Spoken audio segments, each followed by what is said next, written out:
Em entrevista à TV Brasil, o presidente Jair Bolsonaro falou, entre outros assuntos, sobre como o governo federal vem enfrentando a pandemia e como o Brasil se tornou um dos campeões na vacinação. Bolsonaro explicou que apenas os países produtores de vacinas estão à frente do Brasil em vacinação. O presidente disse: tirando os países que fabricam vacinas, o Brasil é o país que mais vacinou no mundo, lembrando que as vacinas foram compradas e distribuídas pelo governo federal. Bolsonaro apontou que alguns governadores tentam levar o crédito pela vacinação e afirmou: não queremos ter a paternidade de tudo, mas queremos a verdade. Temos hoje mais da metade da população acima de 18 anos vacinada. Orgulho do Brasil. O presidente também explicou que, além de fornecer as vacinas, o governo federal enviou apoio aos estados e municípios para que estruturassem seus sistemas de saúde e atendessem às necessidades da população e lamentou que a CPI do Senado não se preocupe em investigar a corrupção que ocorreu com esses recursos. Bolsonaro disse: nos endividamos em 700 bilhões de reais. É dinheiro que foi para estados e municípios para tratar das pessoas. Infelizmente, essa CPI não investiga a corrupção deslavada praticada por alguns governadores e prefeitos.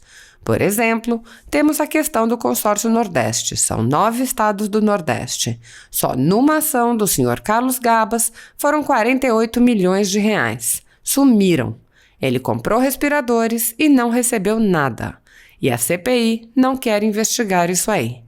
Se a CPI quisesse fazer um trabalho sério, estaria colaborando a inibir corrupção e também a combater os efeitos maléficos da Covid. Bolsonaro concluiu: estamos fazendo nossa parte, estamos trabalhando, e se aqui em Brasília alguma autoridade ou outra não nos atrapalhasse, o Brasil estaria muito diferente. Assim está. Agora falando sobre vacina, presidente, o Brasil vem se consolidando como um dos países que mais vacinam no mundo e o senhor sempre disse que disponibilizaria as vacinas que fossem aprovadas pela Anvisa. Quais foram os cuidados tomados pelo governo nesse processo? Olha, tirando os países que fabricam vacinas, são 4 ou 5, o Brasil é o país que mais vacinou no mundo. Hoje em dia nós já distribuímos mais de 150 milhões de doses. Nós vacinamos com a primeira dose mais de 100 milhões de pessoas. O Brasil está na frente. E quem distribui a vacina é o governo federal. Não tem um centavo de governador ou prefeito. Governador ou prefeito está dizendo que ele distribuindo a vacina porque ele conseguiu, está mentindo. Como, por exemplo, o governador do Maranhão, que a gente vê vídeos dele mentindo sobre isso. Nós não queremos ter a paternidade de tudo, mas queremos a verdade do que acontece. Se não é o governo federal tratar lá atrás da questão da vacina com o ministro Pazuello, hoje nós estaríamos aqui ainda com uma quantidade bastante pequena de vacinados, e temos hoje em dia mais da metade da população acima de 18 anos vacinada. Orgulho do Brasil. Eu peço a Deus que a vacina dê certo. O governo também tem auxiliado estados e municípios com envio de recursos, abertura de leitos de UTI, compra de insumos. Eu queria que o senhor comentasse sobre também este apoio que o governo federal tem dado a estados e municípios. Olha, nós colaboramos com tudo no tocante a recursos para estados e municípios. Nós gastamos no ano passado, no total, no Brasil, nos endividamos 700 bilhões de reais.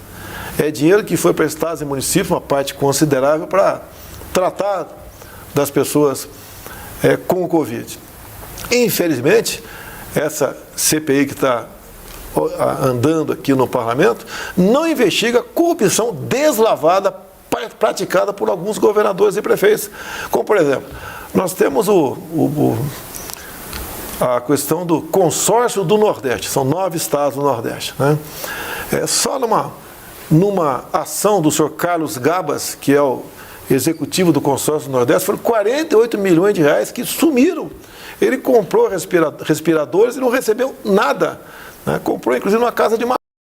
E a CPI não quer investigar isso aí. Se a CPI estiver fazendo um trabalho sério, estará colaborando a inibir a corrupção e também a combater os efeitos maléficos da Covid. Então, estados e municípios, nós rolamos dívidas. Nós aí conseguimos até empréstimo para alguns municípios, foi possível, obtiveram recursos na ponta da linha para aplicar em hospitais, ganharam indiretamente com o auxílio emergencial, porque aumentou a compra de bens, né, de consumo nos estados, isso aumentou a arrecadação de ICMS.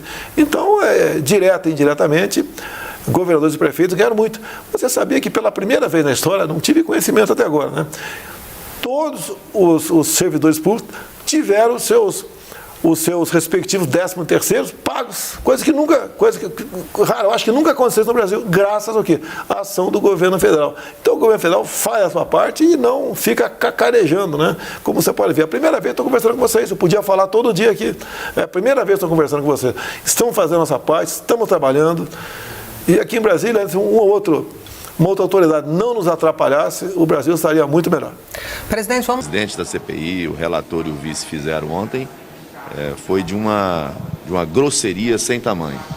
CPI não tem competência para investigar o presidente da República. O presidente da CPI, o vice e o relator não têm poderes para falar em nome da CPI sem que seja deliberado pela comissão. Fizeram isso de maneira unilateral e apenas para gerar um constrangimento ao presidente da República, né? Porque é uma medida ilegítima, ilegal e inconstitucional. É apenas para criar um fato político. O que eles queriam, na verdade, eles conseguiram, que foi criar o fato político. Foram lá, fizeram a cena deles e o presidente depois acabou fazendo também as declarações. Mas isso não seria uma resposta à live do Bolsonaro de ontem? Não, mas a live foi justamente depois da carta, a carta foi antes. Não, teve uma live de manhã, O presidente da República não poderia só responder dizendo que o Luiz Miranda está mentindo? Isso é uma questão do presidente. Não cabe a CPI querer forçar o presidente a fazer isso ou aquilo. O presidente não é objeto de investigação, entendeu? Tem que entender isso, tem que saber qual é o papel de cada um. Cada um tem que cumprir o seu papel, sua missão dentro daquilo que é o limite estabelecido pela lei e pela Constituição, sabe? Em relação a esse fato, esse episódio, aquilo que era competência da CPI, ela está fazendo, está buscando fazer. Hoje tem mais uma sequência de depoimento em razão disso. O Palácio já se manifestou em relação ao que recebeu e o tratamento que deu. Agora, querer envolver o presidente diretamente na CPI é uma clara movimentação de abuso de autoridade. Eu repito, eu vou falar mais uma vez, a CPI tem se transformado num palco de abuso de autoridade, tá? Esse é mais um. Fizeram um movimento sem respaldo da comissão, um movimento ilegal para produzir um efeito político, mas que não tem amparo, nem regimental, nem legal, nem constitucional. Então, é lamentável que isso esteja acontecendo. Não foi a primeira vez, né? O que a gente pode dizer é isso, é lamentar que tenham usado e que estejam usando a CPI com motivação absolutamente política, eleitoreira. É isso que está acontecendo. Há um jogo político aqui em curso, né? Estão antecipando o jogo eleitoral de 2022, o que não é bom e que não faz bem à CPI. Senador, sobre o depoimento de hoje, uma das expectativas é que ele, principalmente do G7, é que ele confirme ali a versão do Luiz Ricardo Miranda.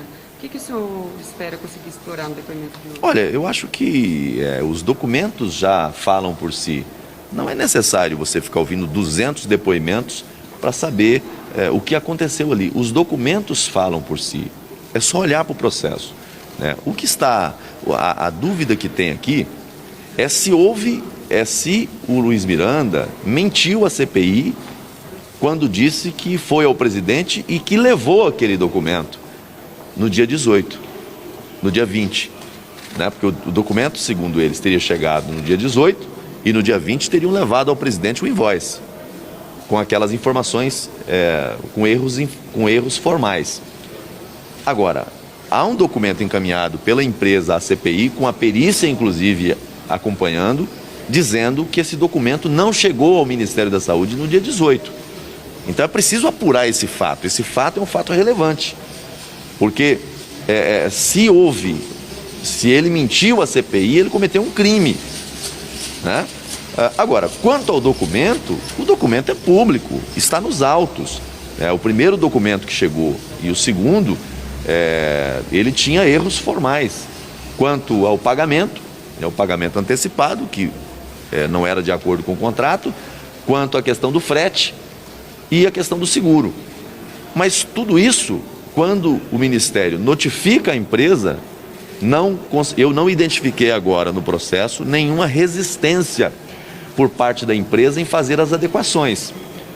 Obviamente que quando você está numa investigação, você tem que olhar para os fatos e para as circunstâncias desses fatos. Houve resistência quando o Ministério disse, olha, o pagamento não é antecipado, o contrato prevê pagamento depois da entrega e aprovação da Anvisa. A empresa se negou a fazer essa adequação? Pelo que eu vejo no processo, não. Com relação à questão do frete e do seguro, quando questionada, a empresa se negou, criou dificuldades? Pelo que eu vejo no processo, não. Então, assim, estão valorizando uma informação que não é relevante. Se tem outras acusações, se há outras suspeitas, então que se apresente para que se apure, para que se investigue. Mas do que está no processo, me parece uma questão resolvida. Não há no processo nenhum elemento que mostre que houve resistência por parte da empresa em fazer as adequações. O próprio Luiz Ricardo, aquele dia, quando eu questionei, vem cá, é incomum que haja erros formais em invoices? Ele diz, não, acontece. Mas ali me parece que havia uma certa predisposição, uma preocupação com relação àquela empresa. Então, em razão dessa predisposição, dessa preocupação com aquela empresa, teve-se um olhar diferenciado para aquilo que eram erros formais, né? Eu não entro no mérito aqui em relação à empresa A ou empresa B. Eu acho que se há suspeitas, investigue-se, apure-se, busque as evidências. Agora, você não pode pré-julgar. Você não pode partir de uma premissa de que houve fraude ou tentativa de fraude sem que você tenha o mínimo de evidências. E até agora, eu não vi nenhuma evidência que aponte nessa direção, nesse processo. Se houve algo, foi fora. E, mais do que isso, falar em fraude, falar em crime, num processo onde não houve a entrega de uma dose de vacina, não houve pagamento de R$1 centavo, é forçar a barra em cima de algo que não existe. O senhor não acha que faria bem ao presidente, faria bem ao governo, ele vir a público e explicar como foi essa reunião, se houve essa reunião, se não houve essa reunião, se o Luiz Miranda está inventando o que ele falou? O senhor não acha que isso faria bem ao governo? E seria uma forma de dar essa satisfação à população? Eu acho que vocês não estão observando o que está acontecendo, então vocês também querem o envolvimento direto do presidente numa coisa que não é a pauta principal nesse momento. Mas não faria o governo já falou sobre isso. O governo já falou sobre isso. Aqui, o que se tem aqui é um movimento político, né? Quando você quer trazer o presidente para uma discussão desse nível, é uma questão política. Mas não é uma questão política que está em jogo? Não. Bom, o presidente não é investigado. O presidente não é investigado da CPI, nem pode. A CPI não tem competência para investigar o presidente. Então não tem que responder a CPI. Agora, quanto ao que aconteceu, o governo já se manifestou sobre isso. Não há qualquer dúvida em relação a isso.